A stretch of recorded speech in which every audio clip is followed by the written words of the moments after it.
sunshine, please don't go away now. Heaven, do you have a place now? Loved ones, go enjoy the rays now. I can't go there yet.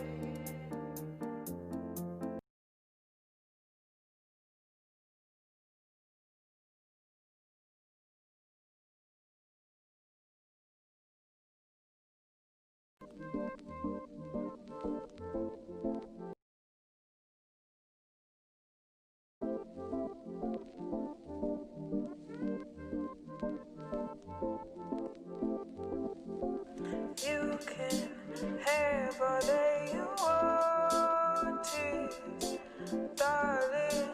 Know the world is yours.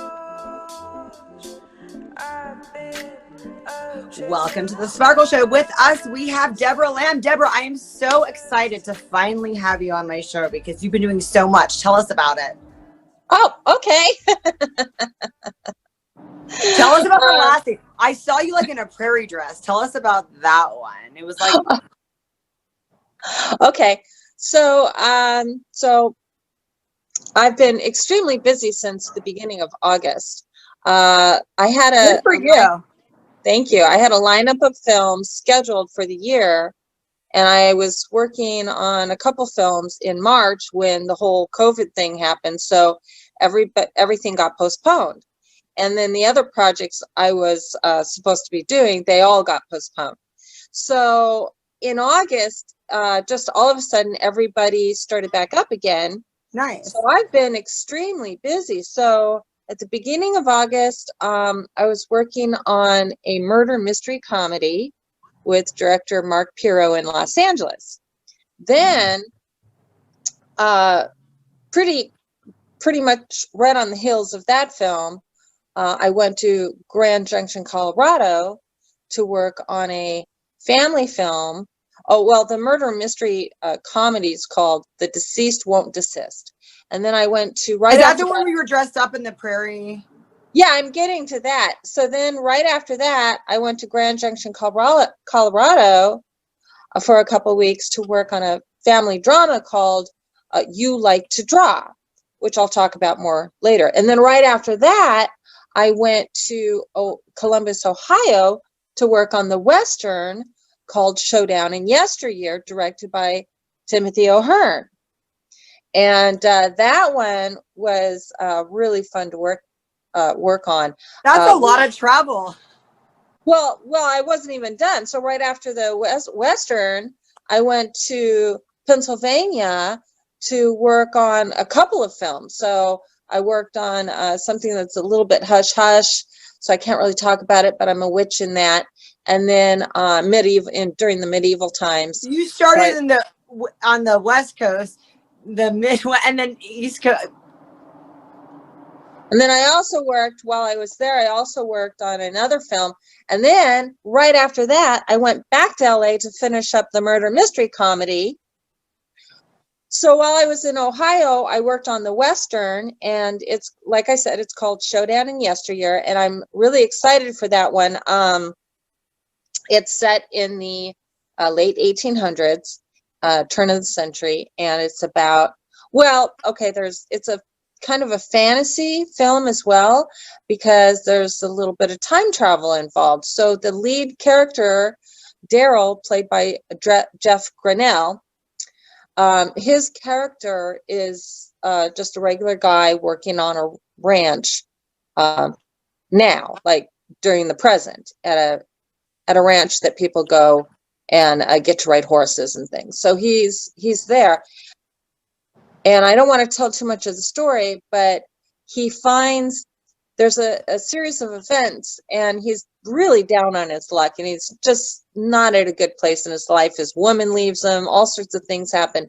So he goes to the forest, and he finds this mysterious door.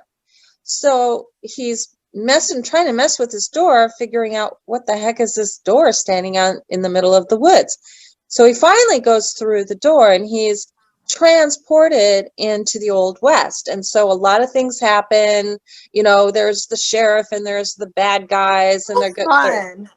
And so I play his love interest, Marion McMurtry, who is there. She's she owns the mercantile, and so, you know, he bumps into her a few times, and ends up getting this outfit where he's all John Wayne'd out, and carries on, you know, living out his fantasies in the Old West. And then some other things happen, you know. I don't want to give anything away, but my character and his character are each other's loves. So in the end, there's can I say there's a happy ending? I want people to watch the movie, but anyway, it's really cool. And, you know, it's always been a big dream of mine to be in a Western. I love Westerns. So finally, when Timothy O'Hearn asked me what would it take to get me to work on his film, I was like, oh, I would love to work on your Western with you. So he did a short film that he wrote and directed called The Door. So that short film version of Showdown and Yesteryear has won a lot of awards. In fact, they just went to the Wild West Film Festival, and I think it was in Texas, or I think it was in Texas.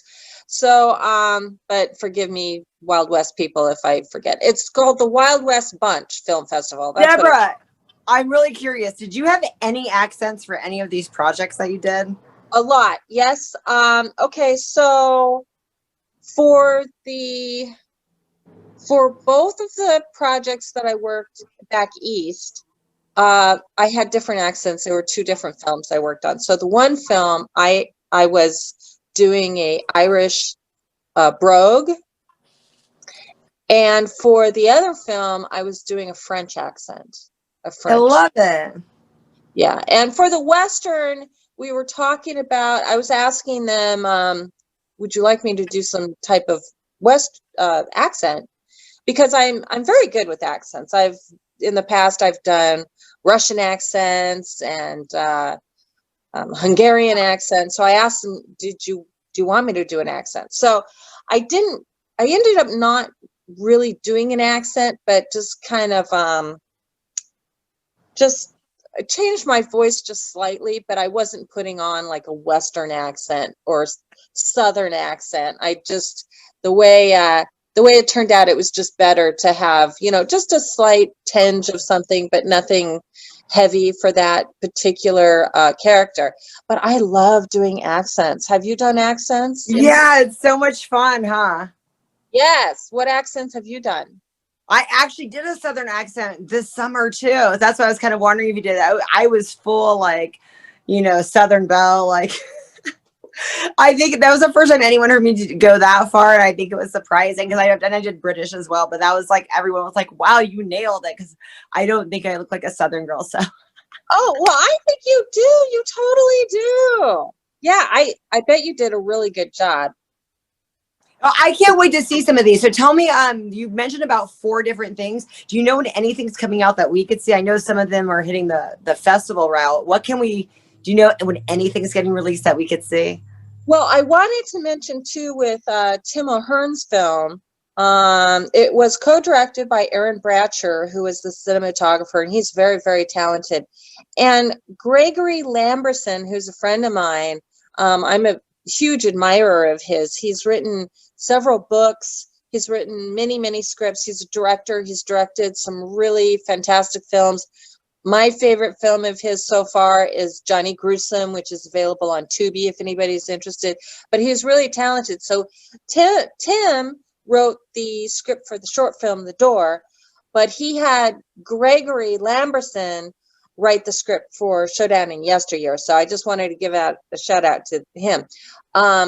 So I think I've lost track of what you asked me. Well, we're talking about when I can actually see any films. I think we're all like dying to know when we can watch these. Okay, well, Showdown and Yesteryear, I think the editing has really just is just beginning. So I'm not sure about that one. The Deceased Won't Desist, written and directed by Mark Pirro. He's also editing it himself. So that one, I think sometime next year.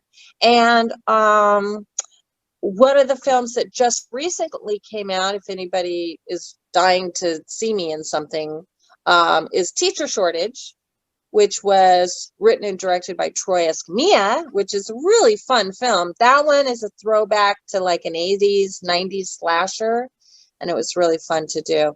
But that's available on Amazon Prime. And then the other couple films, the one film, which is kind of hush-hush, where I play the witch from the medieval times, I think that'll be ready to be seen next year sometime. And I can't forget, I'm going to be doing a trilogy. There's a few films I have coming up next year. So I have a trilogy that I'm doing with a director named John Rain, who's you might want to interview him. He's really talented. He did this film that's it's won a lot of awards. I believe it's called Finding Redemption. Oh, shoot, I'm messing up the title. It's called Road to Redemption. I know. It's called Finding Purpose, Road to Redemption. Anyway. Okay. I was like, I think I've heard of the Road to. Okay, that sounds interesting. So what do you do with that one? Well, I'm not in that one, but that's how I met him, because I saw it. It was so good that, I was writing him messages saying, this is really good. That's really so cool. A great film. So I really was hoping to work with him someday. So, for the past several months, we've talked about different things that he was, interested in working with me. And he kept you in mind. That's so cool. Well, there's a film called Evergreen is the Blood, and he's making it as a trilogy. And so we're filming that next year, and I will be in all 3 films. So I'm really excited about that. You have such a great career. I mean, I can't even believe you did all this traveling, and it seems like COVID didn't stop you. And I've interviewed several actors and actresses since this time, and you're the only one I know that's been working this much. That's so awesome. I was literally working on those films. It wasn't that many films, but it was from the beginning of August through just recently. That's a lot of travel. And I was literally traveling to someplace and back home, to somewhere else, back home, to somewhere else, back home, with just 2 weeks in between each project. So I'd go do one project, I'd be home for 2 weeks, go do another project, be home 2 weeks, go the other one, I love that. I envy your career. That's exactly what I would want to do. Just to go to be able to travel in different spots and have the time off. Like you said, you actually had a rest spot and then went back out. That is awesome. I know, it's been nonstop. And in fact, this year has been really super busy. And it's just so funny how all those projects of mine got postponed, and then they were just filming, boom, boom, boom, boom, boom. In fact, one of the films I was supposed to do, it turns out there was a reconstruction of the script and the cast because of COVID. So there was a huge downsizing of the cast. So that film, my character, because another actress dropped out, my character, who was going to be playing along with that other actress, after she dropped out, then the director decided, let's just get rid of this chunk, because he was trying to work with less actors. But he sent me a script for his next film, so he wants me to be in his next film, which we'll probably shoot next year. So did you notice that when some doors closed, other doors opened with COVID? That and just in general, that just happens in life too, right? Right. I've seen it, especially the last couple of years, I've really seen it. And even this last year, and I don't know if it has anything to do with COVID. I kind of don't think it really does, but I think because of COVID, I might be seeing it so clearly, more clearer than before, is that a lot of, because I've in the last year, I've turned down quite a few roles. And because I have a vision to where I want my career to go. And I just work on my own. I don't have a manager or anything. So Nice. I manage myself. So it's like, if I have an It's idea, doing well for you.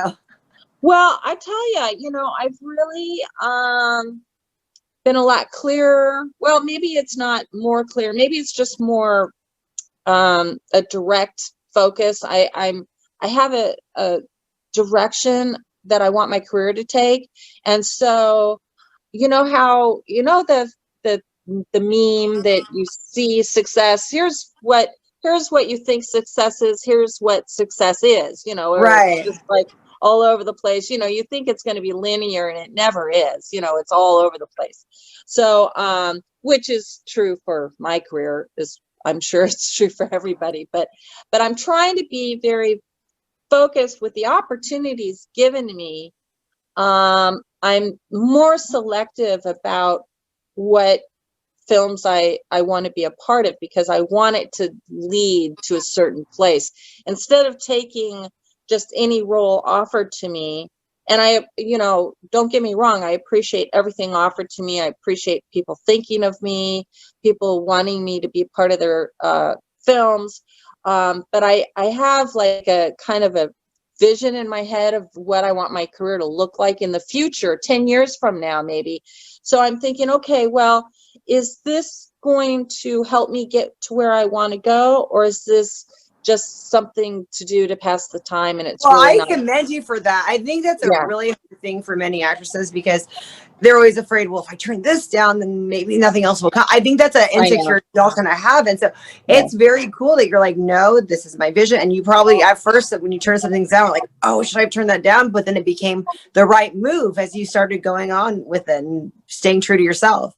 And it also works that sometimes there's somebody or sometimes there's a film that I think, oh, I wish they would have thought of me, or I wish I could have been a part of that.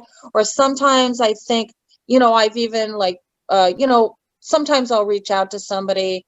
I don't do it a whole lot, but, you know, there's certain directors that I reach out to and I say, hey, you know, I see you're doing this project and I'd love to work with you. And if you have something for me on this, great. And if not, maybe I'll get to work with you in the future.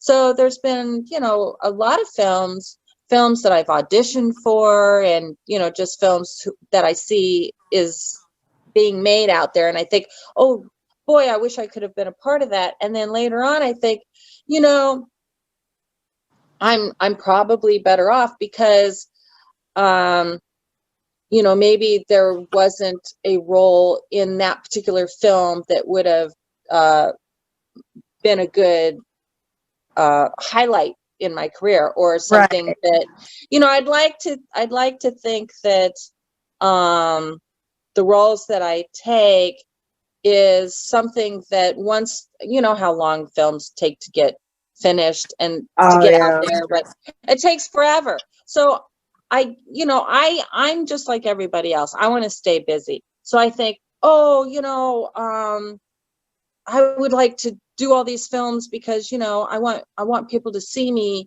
and you know, I want to stay busy. But then I think, okay, well, is that really going to show me off as an actress? Is Right. that going to make my career better or just busier? So I'm kind of wanting to be more selective so I can, you know, maybe take little baby steps. You know, I'm not thinking that all of a sudden I'm going to go from here to here, but maybe the little baby steps that I take, and if I try to be smart about what roles I take and what projects I take. And then some of these projects I do just for fun, just because it's like, okay, well, that, you know, looks like a, you know, a bowl full of fun. Deborah, how long have you been acting? Well, I've been acting since my 20s. I started in my early 20s. And did you get a degree? Did you get training? What was like the first steps that you took when you started getting into it? Well, when I was a kid, I took ballet. So I had ballet for 7 years, and the ballet company I was in, we did theatrical shows for 7 years. 2 big productions per year, I did that. So I was always in theater. And then in school, I was always in the dance, any dance classes, and of course I was in the ballet company, and any dramatic classes during school. I was part of, musical theater. And so when I You've been graduated, kind of training your whole life in a way. yeah, and then after high school, I knew specifically that I wanted to pursue a professional acting career. So I did. I got into an acting school called the Van Mar Motion Picture Academy of, I don't know, it's this really long title. That But must have been great that you had that dancing background too. I'm sure they love that. well, I had that, and then I got into the Van Mar Acting School Academy of Motion Picture and Television, whatever. So I was there, and then and then I went with a couple private coaches that had their classes, like a small group of actors. So I studied for years and years, and then more recently, I took scene study classes at the Beverly Hills Playhouse of San Francisco. You're always staying active. I love that. Yeah. So I'm always training. That's so important. I'll have periods of time where I'm not actually in class because I'm either too busy to actually attend the classes or something. But I would actually like to get back to doing some theater too. But yeah, so I'm active in keeping my craft, honing my skills. I think the biggest training ground though is actually working on films. Oh, and I have to also mention that I will be working on Monty Light's Blood Covered Chocolate, which I'm really excited about working on with Helen Udy and some Christine Nguyen and Mike Ferguson, a lot of people. That's going to be in March, and I have those other projects too. I have a pretty good lineup next year. But anyway, back to what we were talking about. Yeah, to me, it's always very important to train. And as I was saying, the biggest training ground though is just working with all these different directors, because as you know, everyone has their own style. Everyone has their own very style. Specific style too. Very different from it. Everyone has a very different, specific, unique style. Yeah. And some people, and how they want you to perform as an actor, what they want from you as an actor is different. So that's you have to be very flexible with working with all these different people, and then also the other actors you're working with too. They all have their own style. So it's a very good training ground to work with all these different people. And I find it extremely interesting to get on set and try to figure out very, very quickly within the first hour, try to figure out all the different styles that everybody's coming from, acting styles and directing styles, and just where your place is on the set, because it's always different. And one thing I think that they don't emphasize enough in the acting classes that I've been a part of is, and some of them are very good about teaching the business aspect side of it, the business side of acting, but I don't think they put enough emphasis on the flexibility, the being extremely flexible in what you're bringing. Because if you have a specific, it's great to study. Of course, I do this. You study your lines, you learn your lines, you figure out your character, you figure out your interaction with the other characters in the script, how you think this character is going to present itself. But when you get on the set, the director might have a totally different idea of what your character is. And, it's always good if you have somebody who's working well with you, and you're all collaborating as a team. But sometimes the director has something very specific that you weren't counting on, and you have to be flexible enough to be like, okay, everything I just figured out about my character, just throw it out the window and just like, okay, I'm going to start fresh. I have a whole, to have a whole new, different outlook on what this character is, because that's happened. You get on set, and then also the person you're working with, they might not be doing their character at all what you were expecting. So you really have to be on your toes and be able to just be like, okay, well, I'm going to go with this. Right. And because the most important thing with doing film work is teamwork, cooperation, collaboration, and then sometimes you'll get a director who's really not, they have such a specific idea in their head about what they want, and they already know exactly what they want. So they just want you to do exactly what their vision is, and you just go with it. It's like, Right. okay, this is the director's vision. I want to make this director happy, because it's their film. It's not your film. It's their film. It's not the actor's film. The actor is there to fulfill a purpose for the director. The actor isn't there to fulfill their own personal. And then everyone's just there to fulfill the script and the story. So it's just a bunch of moving parts. Yeah, you are a cog in the wheel, or the cog in the motor, Right. the thing that's making that film go. So, I think I think that's one thing that some actors, that's a mistake that some actors make, is they get an idea in their head, and then they can't let go of the idea in their head of what they thought they were going to do. It's like they get stuck on this idea. You have to let it all go. Just let it all go. You do your studying, you study your lines, you work, and then you let it go. And then you let it go, and you know. And Deborah, I asked all my guests this. Who have you worked with that you were a fan? Like, have you met someone that you were a fan of them or their work, and you were shocked that they knew you and were a fan of you? I'm sure this has happened to you. Well, this doesn't exactly fit what you're saying, but one of my favorite movie moments working on a film was I was working on Point Break with Keanu Reeves. Nice. So I'm just the fire eater. I spit fire at the party. There's another talent you didn't tell us about. What? That's another talent you didn't tell us about. You're the ballerina fire spitter. Now you have another talent. Did you really do that with the real fire? Yeah. I used to do that way back in the day, earlier on in my career. I did a lot of music videos. I love that. I fire ate in music videos and in a handful of films, and Wild at Heart is one of them, the David Lynch film Wild at Heart.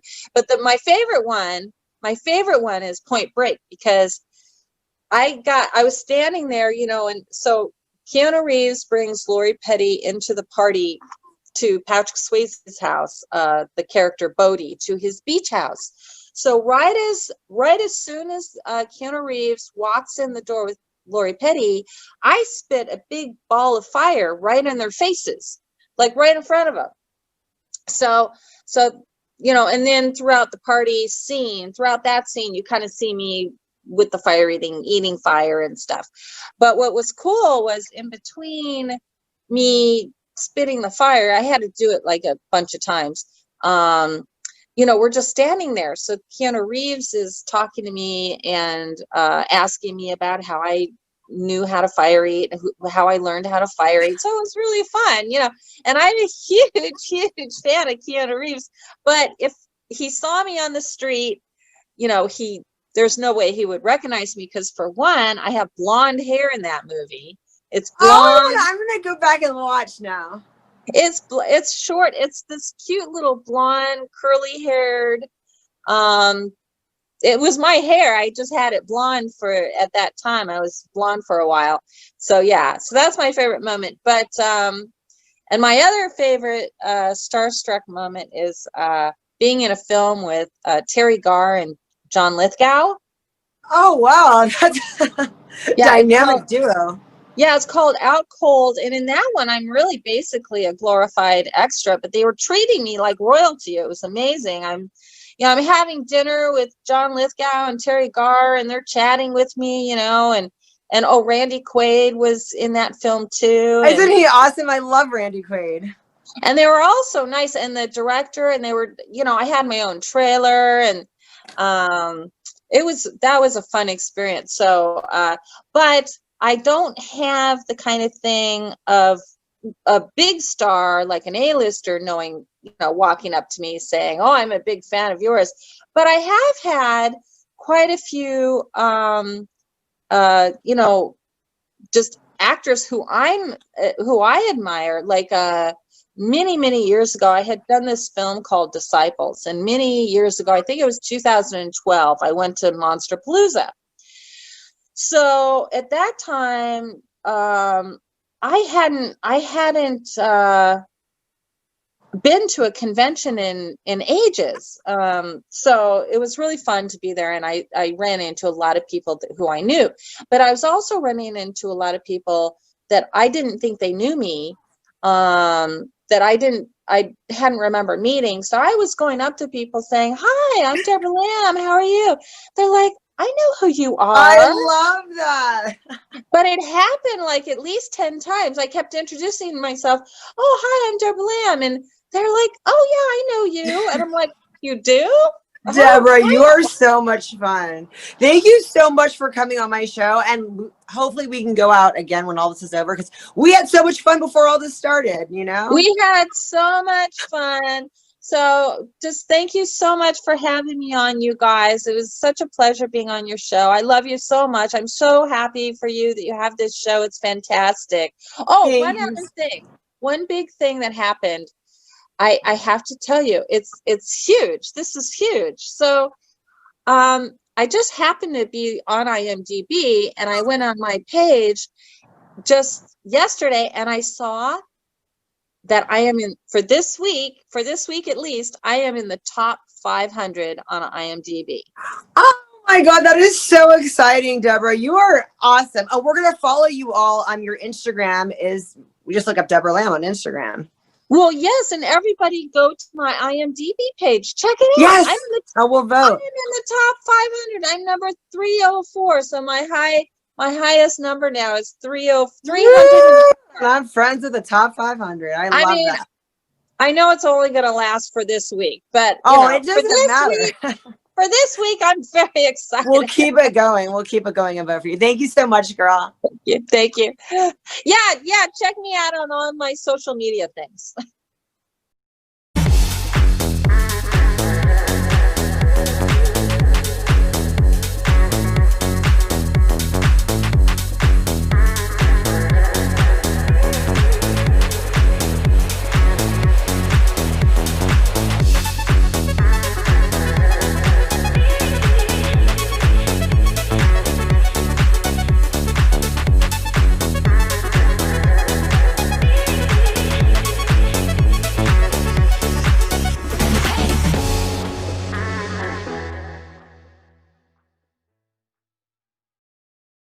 Welcome back to the Sparkle Show. With us, we have Asif. Asif, you have been working on a lot of things lately, but the coolest thing you have coming out is the project with Mickey Rourke. Tell us about it. Yes. Well, first off, I'd like to thank you, Sparkle, for having me on. It's a pleasure being here and talking to you. And yeah, this new film, I just completed principal photography on it last month, and we're in post right now. It's called The Commando. And it had a great ensemble cast: Mickey Rourke, Michael Jai White, Donald Cowboy Cerrone, the UFC fighter, Jeff Fahey, Brendan Fair. And it was one of those projects that kind of came together really fast, and everything just kind of fell into place, especially, considering the circumstances we're in. Unfortunately, with COVID, so many productions are getting shut down and delayed, which, I myself had a couple of films that have been delayed. So I'm just very blessed and grateful to be able to, complete the shoot. And now we're almost done with the first edit, and it's moving along well in post. That's so exciting. When did you guys film this? We filmed it in October, and we wrapped. I believe it was Halloween was our last day. You filmed it Or all in 1 month? we actually filmed it in 11 days. Which is That you a are little. impressive. Yeah. You're Yeah, and a lot of people are shocked with it because it's an action film with so many actors and moving parts and locations. But the key was, we had a great team, and we had two units running at the same time, pretty much 90% of the time. So it made up for a lot of time. It's almost like a new formula of filming with, being in the COVID era. And during the pandemic, we have so many risk factors. Just to have, more shooting days is like having more risks of getting your production shut down, or so now we can expect more in the future, faster absolutely. days. And That's kind of cool. yeah, and we were being tested every couple of days with COVID tested, and luckily nobody got sick. But safety was always our number one priority. It was a SAG project, so we had to follow all the safety guidelines and protocols. Even though there were a lot of more rules and regulations, it wasn't so bad. At least everyone had the peace of mind of everyone being healthy and safe. And we had fun. It was a lot of work. I mean, it's definitely a lot more work doing a film like this in 11 days. But considering, the times we're in, it's actually becoming more of a trend to try to shoot as fast as you can, so you can eliminate more risk factors. And the actors were great. They adapted. We all had to kind of adapt. And working with Mickey Rourke, going back to your first question, it's, he's a method actor, and he's, one of those legendary old school actors that can just deliver and do anything on the spot. And the way I direct, my style is, I don't like to treat actors as robots. I like to give them the freedom of being an artist and having their creative freedom of collaborating and bringing something new to the character that maybe I haven't even thought about. So that to me is fun, and the way I like to work with actors. And Mickey was tremendous. I mean, you can't get better than a guy like Mickey, an actor like Mickey, giving him the opportunity to do the best that he can with, what he can do, and then collaborating with that. You do get something magical that you don't really go in expecting. So overall, everyone was different. Everyone has a little different style, but that's the fun part about it. It's coming together and making something unique, with everyone's diversity. So, Asif, tell us a little bit about your career and your background. For those of us that don't know you or know your history, how did you start out in filmmaking? Well, yeah, I'm pretty young, but I've had so far a long career, and I still think I'm just getting started. I've been in the business professionally about just shy under about 18 years now. And for me, it was something that I've always wanted to do ever since I can remember, as far back as I can go with my childhood memory.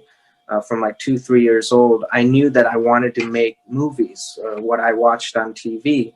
And when I was like 2 years old, I can think back and um, remember how I used to think as a 2-year-old. And to me, at first, I thought actors were real life people living in TVs in this That's box, right. and entertaining us. So as I got older, my conception of making movies, matured, and I understand. I started to understand that these were real people living in California or wherever, and making this with a team of people.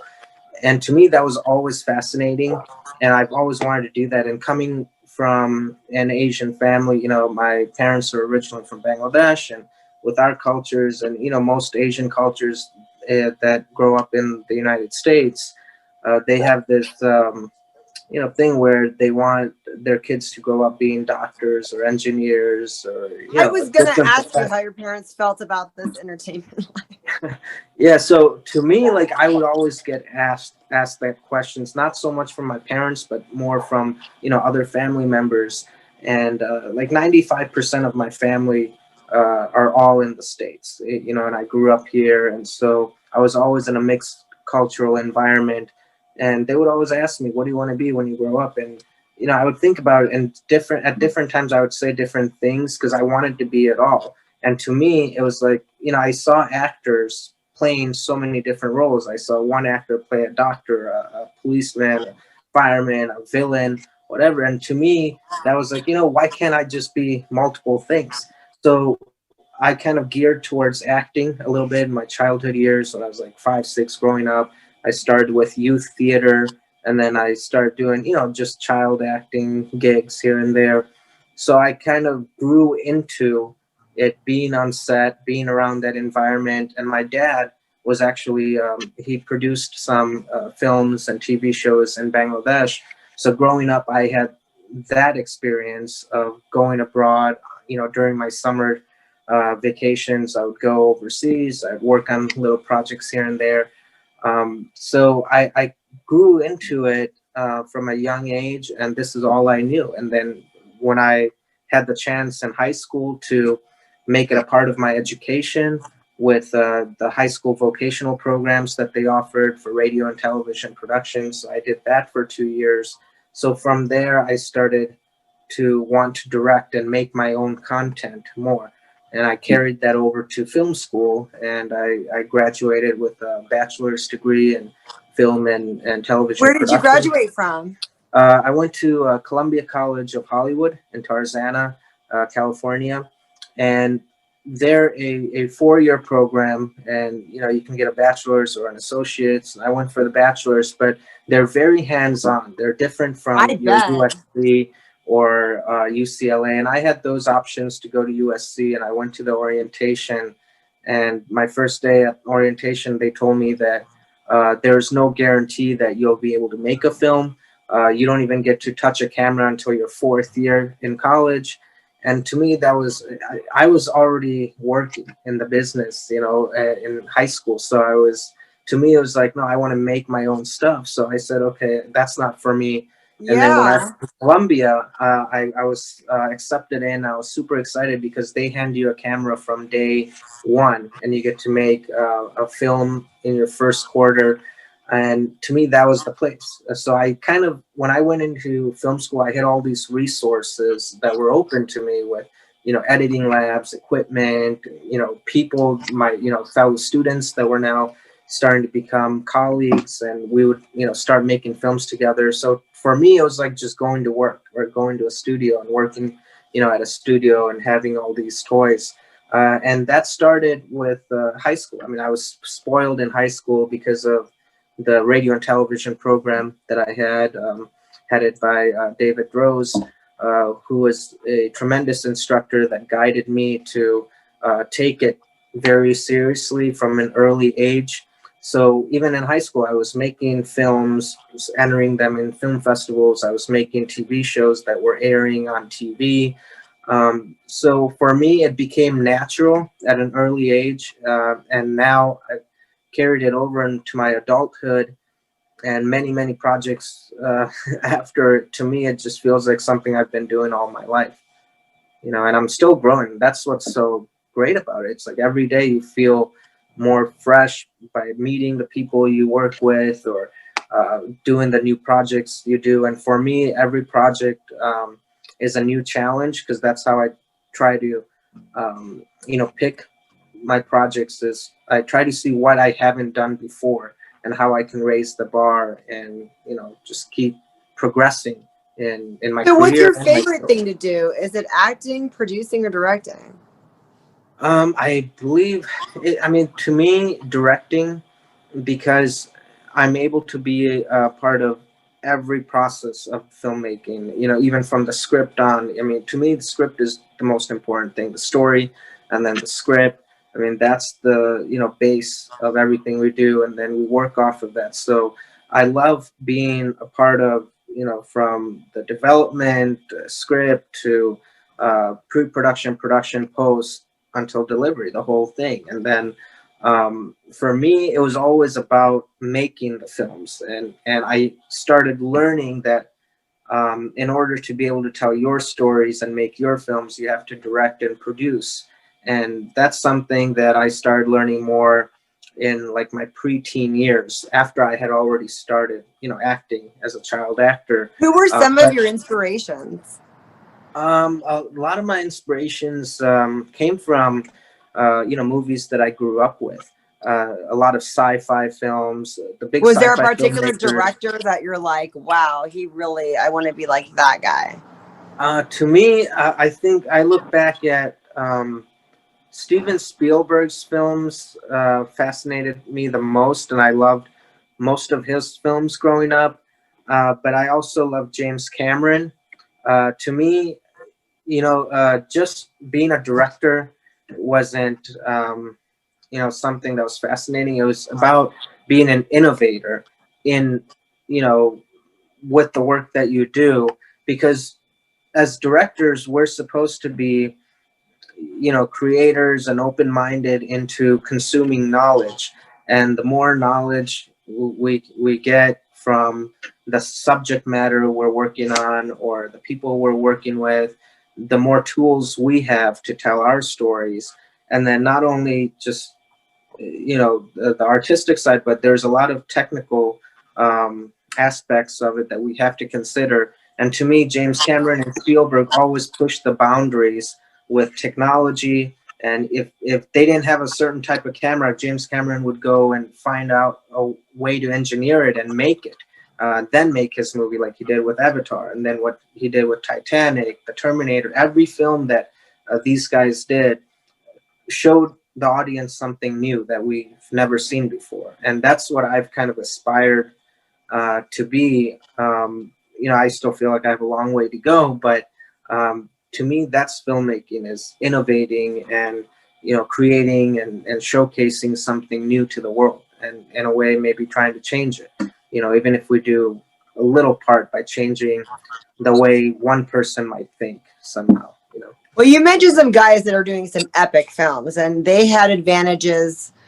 They had big budgets. They had a lot of time. And I know James Cameron took a pay cut for the Titanic, but they had more time and resources. Now you're working with a shorter amount of time and maybe some less resources. So in a way, you're doing a lot more than some of these guys that had that. I mean, do you feel that sometimes? I feel the pressure that maybe sometimes you don't get to do all the things that you want to do, or you're improvising a lot more than you ever thought you'd have to? Oh, absolutely. And, we have to adapt to be able to work with the resources we have, and for me, it's definitely challenging, but at the same time, it's making me and my team better at what we do, because we have to figure out ways and be creative to make certain things work. Even if we don't have the resources sometimes, and I've worked on some bigger movies where just because you have more money and resources doesn't necessarily mean that you're going to have a better film. At the end of the day, it's about what we capture within the frame, and what ends up being on the screen, rather than what we have behind the scenes. You can have, lots of glitz and glamour and trailers and all kinds of expensive equipment and setups, but if you're not able to show that and bring that into your movie, then it doesn't really matter. And I've seen a lot of wastage on bigger studio films where, yeah, they have a lot of money that they put into the budgets, but sometimes, it doesn't show on screen as much as it should, and it's a progress, going up to it. Even James Cameron and, Spielberg, those guys didn't have big budgets to start off with. Initially, they had to prove themselves. They had to do new things, like innovative things, that kind of opened the doors for them to be able to have those resources, but in a way make those resources available for themselves. Because even with, the kinds of films I do and on the indie level, I've seen a lot of progress in my own career going from film to film by pushing the boundaries. If you always keep doing what you've done last, then there's a bigger chance of you kind of getting stuck. And I've kind of been through that phase of my career where I was almost typecast into being either the documentary filmmaker or the drama filmmaker, or or even like the horror. And I never wanted to be categorized as a certain type of filmmaker. I just wanted to be a filmmaker.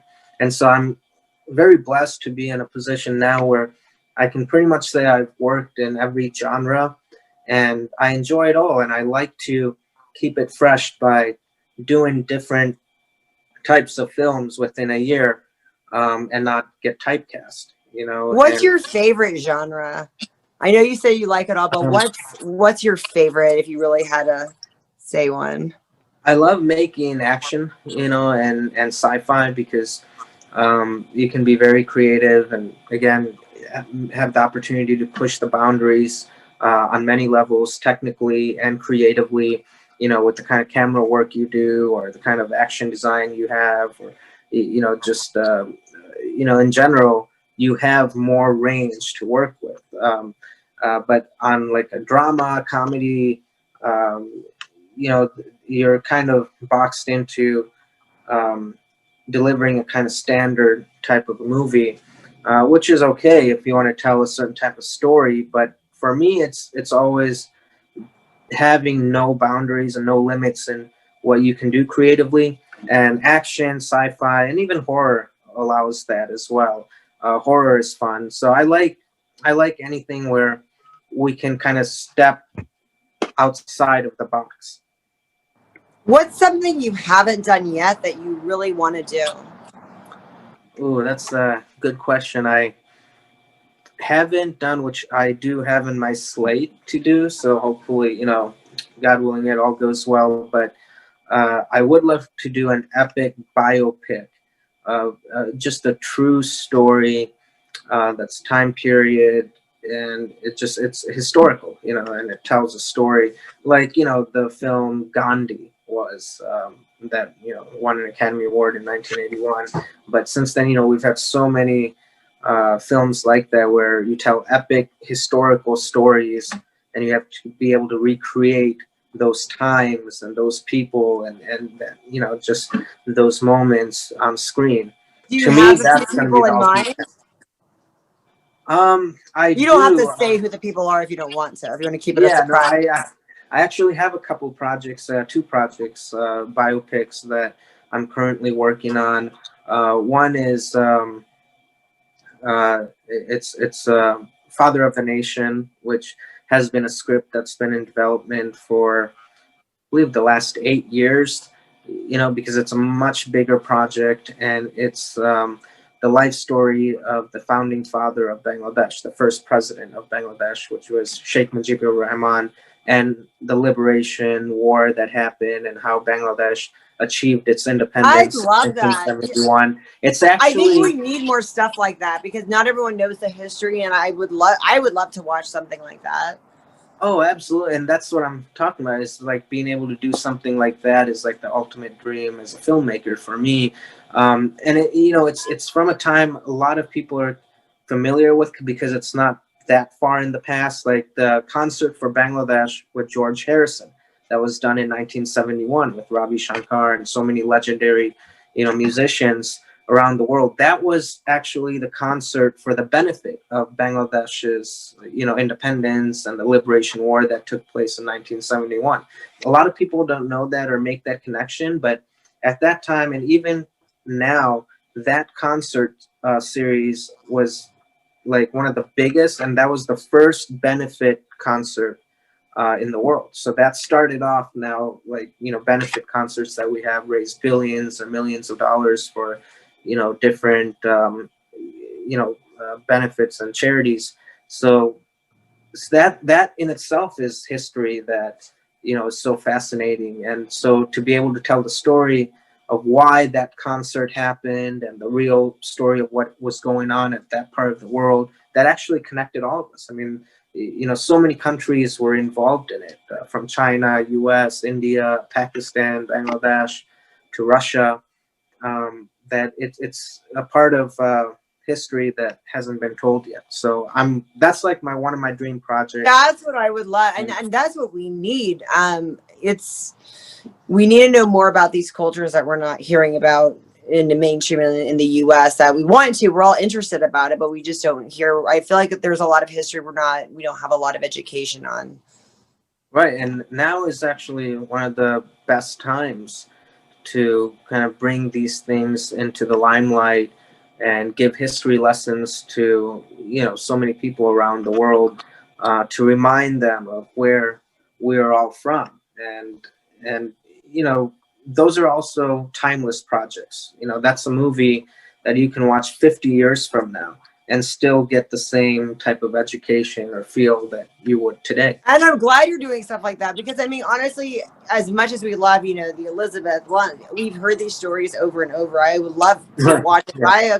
I want to watch something I don't know. I want to learn something. I want to see something, even though you get all these historical figures are awesome. I want to see something and really learn something. I haven't seen before. Exactly, and there hasn't been a movie done on that figure. Yeah. Bangabandhu. So for me, let's see what happens. And then I do have another biopic, which I'm not really able to talk much about, but it's about a boxer's life, a real life story about a boxer, which is another, different kind of movie, but it's a biopic that's challenging because it's telling a real story, and that's on a whole different level. And I've made documentaries where you have to kind of take that same approach. A lot of research and time and preparation has to go behind those kinds of films. But I love doing them. And for me, I made a documentary when I was a lot younger, about 11 years ago, 10, 11 years ago, called The Top Priority. And that project opened a lot of doors for me in the studios levels, because at that time, it was in the running to be nominated for an Academy Award. So it was great. Oh, really? It had so many networks that opened up for me, but at the same time, what was it called? It was called Top Priority: The Terror Within, and it dealt with a few different stories and subject, but the main subject matter was this former Department of Homeland Security agent, Julia Davis, and her husband was a Hollywood stuntman, and they were associated with Brittany Murphy and the mafia and the government and Hollywood. It's like a blend of all these different. I want to watch that, so that's available. I can go watch that right now, right? Yeah, it's not available on Netflix or Amazon anymore, but I believe they have DVDs floating around. I want to see that. For me, it's like one of those like things I've kind of been detached from so long, even myself. For me, it's like almost unbelievable that I did something like that. It was like a whole different phase of my career, but at that time I was getting kind of boxed in as a documentary filmmaker. Like people were even saying, or critics like the New York Times, LA Times, Variety, they were writing things like, "Oh, this is the next Michael Moore," and I was like, "Whoa, I don't want to be the next Michael Moore." But at least you were really at the top of your field, though. I mean, it's not that bad to get boxed in when you're highly accredited. Yeah, no, I get it, but that has been very beneficial for me as a filmmaker, even at that time, because that was something that I didn't expect, and I was so young, and it prepared me to pretty much be able to face the challenges I face now today, making any kind of film. So I don't really get nervous. My confidence level is pretty good in picking bigger projects as I go, because to me at that time, that documentary was something I never imagined I would be able to do. I used to watch Michael Moore's documentaries and other big filmmakers and documentarians growing up, and even years before that, and think, oh, I would never be able to do that. So much, work that has to go into them. And at that time, Top Priority was one of the most documented documentaries. You know, if you watch it, you'll see there's thousands of documents, and it was based on court cases and, you know, between the government and That had to be a lot of research that went into it that. took about 4 years to make. And again, it was something I didn't know what I was really getting into when I did. But for me, I'm the kind of person that if I start something, I have to finish it. You know, so I stuck with it and I finished it and delivered it. It came out. It had a theatrical coast to coast in New York and LA. And it was just a lot happening at the same time. And the case, some of the cases in the subject matter were still kind of going on and open. And so I was kind of living it with the subject matters at the same time as we were making it and putting it out, and there were different versions of it.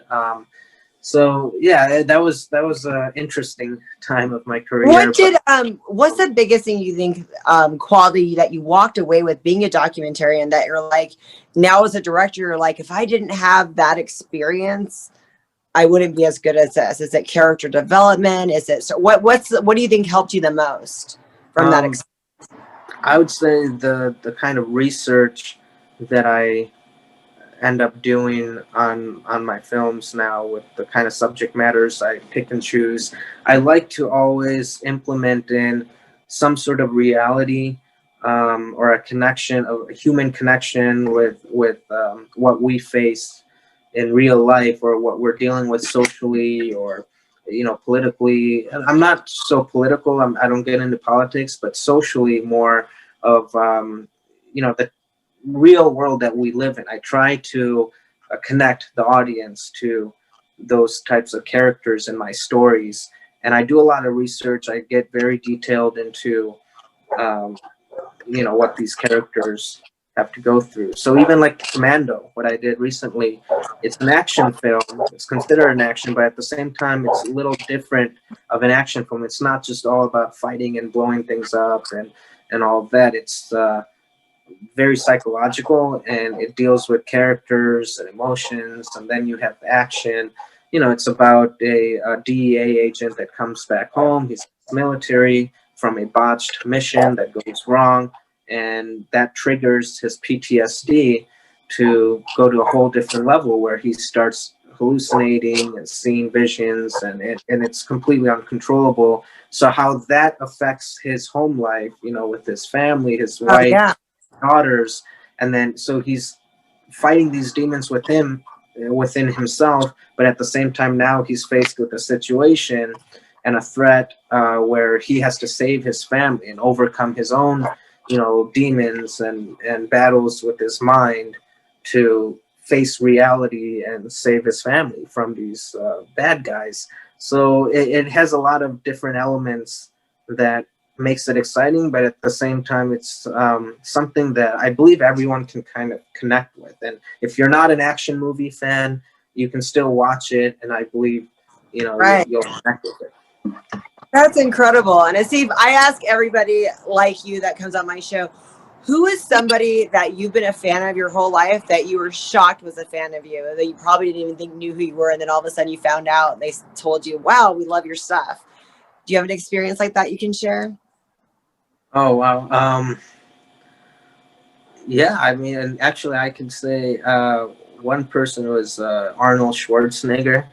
When I met him back in 2000, I think 2008 was the first time when I met him, and he was still governor of California, and it was at this event in Long Beach, California.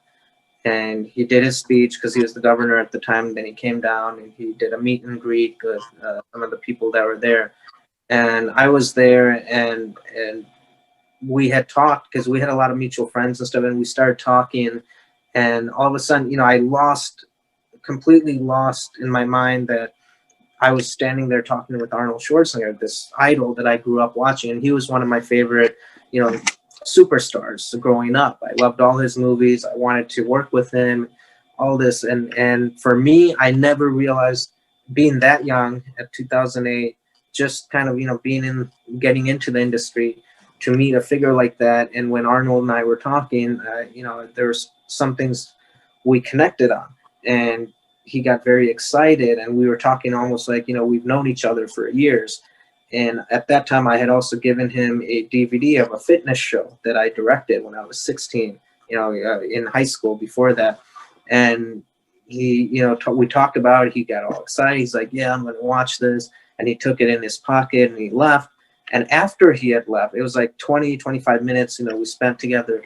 And he left, and that's when it hit me like, wow, I was just talking to Arnold Schwarzenegger, and now, you know, and he's going to watch my stuff. And if we're talking about common goals, common things, and to me, it just hit me there like, wow, that's like a dream, you know, like I've never imagined that, and all of a sudden it just happened like that. I didn't even know that moment was going to happen, you know, and since then I've had many moments like that, and even recently working with Mickey Rourke, you know, I've been a huge fan of his, and the kind of respect that he's shown me, you know, with the kind of relationship a director and an actor should have, and to be able to learn from him even. I mean, he shared a lot of his wisdom with me.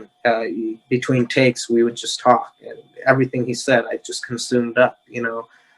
So I would say, you know, just working with and being around legendary, you know, figures that I grew up watching in itself is like amazing.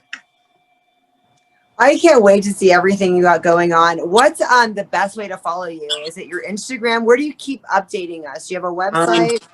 Yeah, I'm not crazy with social media and websites and all that, even though, you know, I should, and a lot of, you know, people and friends and publicists and they're like pushing me to do that more now. But right now, yeah, my Facebook, I have my personal Facebook, I have my you know, fan page Facebook, and then Okay, Instagram. the fan page. We should all be Yeah, following. and then also the Instagram, you know, I'm starting to get more into that now. So that's Asif Akbar _ filmmaker. But you don't That's have a my, website? Because I would I, love to see some of your older work and like where I mean I could go to your IMDb, I guess. yes, IMDb has. I Okay. mean, you can look up. So a lot of them are on like Amazon Prime, you know, on different platforms, Tubi TV, you know, even YouTube.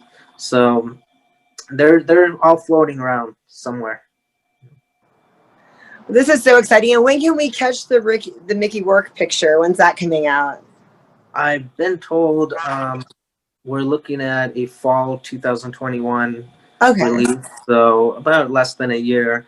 And I've also been told they're eyeing for a theatrical. So if everything goes well, hopefully, you know, it'll have a theatrical release. Then it'll be We out got to on. go to the movies. We got to go back to the movies. We'll be going back to Oh, the movies. absolutely, yeah, yeah. No, That'll be yeah. a great way to go back to the movies to see this.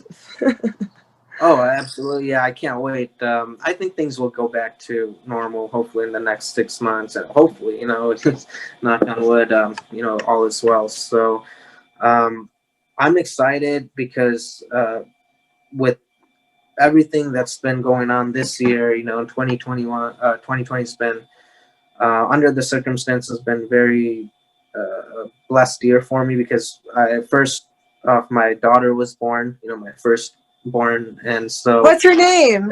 her name is Maisha Alice Akbar, and she's just 6 months old now. She turned 6 months last week, so that's been amazing in itself. And then I've been blessed to be able to work through the pandemic and making more movies and just doing what I love to do and being able to also spend time with family. I'm excited to see what comes in 2021, you know, and I have right now, as of right now, I have 3 films that are going to be releasing in 2021 as well. So we'll see. We can't wait. Thank you so much for coming on my show, Asif. This was such an enjoyable 30 minutes. It's been a pleasure, and thank you for having me again.